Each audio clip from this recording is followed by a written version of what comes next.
वाराणसी में कभी एक कर्तव्यनिष्ठ व शीलवान गृहस्थ रहा करता था।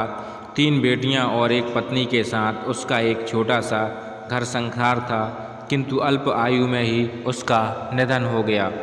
मरण उपरांत उस गृहस्थ का पुनर्जन्म एक स्वर्णहंस के रूप में हुआ।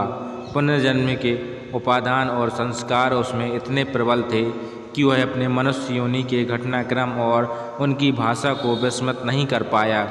पूर्व जन्म के परिवार का मोह और उनके प्रति उसका लगाव उसके वर्तमान को भी प्रभावित कर रहा था। एक दिन वह अपने मोह के आवेश में आकर वाराणसी को उड़ चला, जहाँ उसकी पूर्व जन्म की पत्नी और 3 बेटियां रहा करती थीं।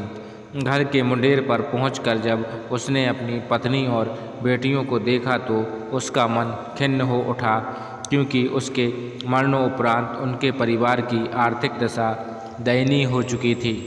उसकी पत्नी और बेटियां अब सुंदर वस्त्रों की जगह चित्रों में दिख रही थीं। वैभव के सारे सामान भी वहां से तिरोहित हो चुके थे।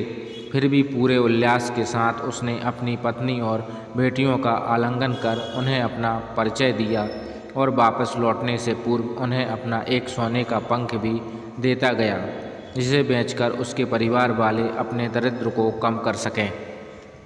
इस घटना के पश्चात हंस समय समय पर उनसे मिलने वाराणसी आता रहा और हर बार उन्हें सोने का एक पंख देकर जाता था। बेटियां तो हंस की दानशीलता से संतुष्ट थीं, मगर उसकी पत्नी बड़ी ही लोभी प्रवृत्ति की थी। उसने सोचा क्यों ना वह उस हंस के सारे पंख निकाल कर एक ही पल में धनी बन जाए। बेटियों को भी उसने अपने मन की बात कही, मगर उसकी बेटियों ने उसका कड़ा विरोध किया।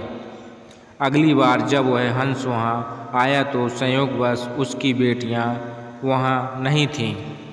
उसकी पत्नी ने तब उसे बड़े प्यार से पुचकारते हुए अपने करीब बुलाया। नल प्रपंच के खेल से अनभिज्ञ वह हंस खुशी खुशी अपने पत्नी के पास दौड़ता चला गया, मगर यह क्या, उसकी पत्नी ने बड़ी बेदर्दी से उसकी गर्दन पकड़ उसके सारे पंख एक ही झटके में नोच डाले और खून से लथपथ उसके शरीर को लकड़ी के एक पुराने में फेंक दिया।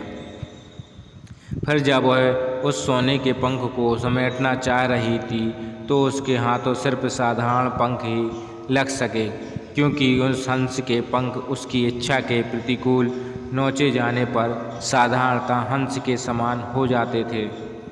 बेटियां जब लौटकर घर आईं तो उन्होंने अपने पूर्व जन्म के पिता को खून से सना देखा, जिसके सोने के पंख भी लुप्त थे। उन्होंने सारी बात समझ ली और तत्काल ही हंस को भरपूर सेवा सुरता कर कुछ ही दिनों में उसे स्वस्थ कर दिया। स्वभावतः उसके पंख फिर से आने लगे, मगर अब वे सोने के नहीं थे। जब हंस के पंख इतने निकल गए कि वह उड़ने के लिए समर्थ हो गया, तब वह उस घर से उड़ गया और कभी भी वाराणसी में दोबारा दिखाई नहीं पड़ा।